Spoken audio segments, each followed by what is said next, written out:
Hello everyone and welcome back for the last video in lesson 1-2 here. We're going to look at page 9 dealing with some circles here. So we're going to take a look at different things in circles. The first thing they have is a chord, which is a segment with both endpoints on the circle. So basically what that means is you're just going to put 2 points anywhere on the circle, connect the dots, and that makes a chord. So just a heads up, a chord is basically any line segment that connects a dot from one side of the circle to another side. A diameter is basically the same thing as a chord, but the difference is it's a specific chord because it has to go through the center.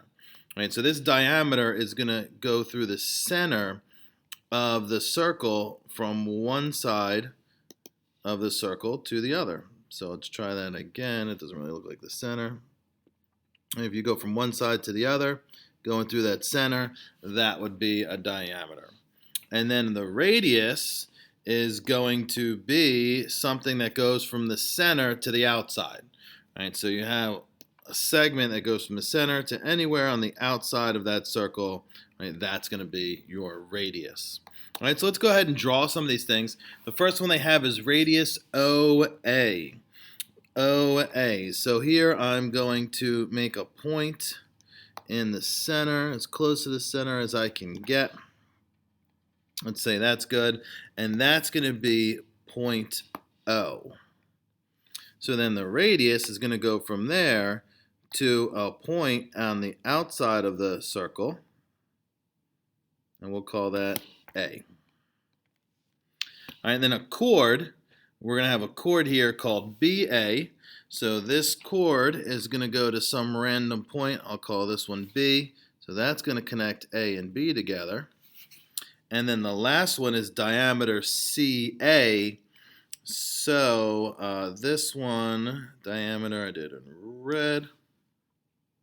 This one is going to go from A through the center and to C. Now I know that one kind of covers up the radius, so just be aware that that radius is there. That's a little different than that diameter. All right, so we labeled the diameter. We have everything there, the chord, the radius. And you know what, let me just highlight these. The chord was in blue, the diameter red, radius was in purple. Okay. Refer to your drawing in the circle above. What is the geometric term for point 0? We call that the center. Right. Point O is the center of that circle. Right. So anything in the middle of that circle is the center. The circles below are concentric, meaning that they have the same center. The center of both circles is point P. Explain why circle P is not an appropriate name for the smaller circle. So let's take a look at what we have here. We have this blue circle here, which is the smaller one. Let's try to get that right on there. I think that looks pretty good. And then we have this outside bigger circle. Oops.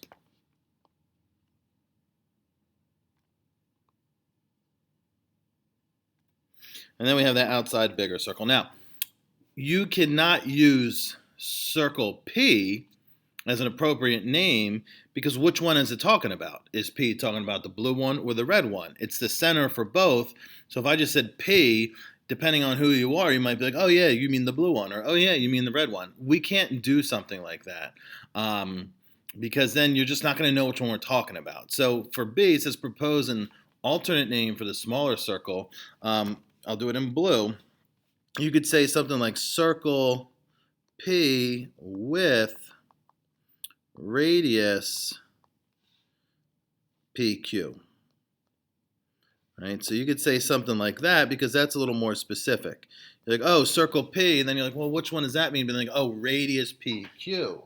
I see that the blue circle has radius PQ.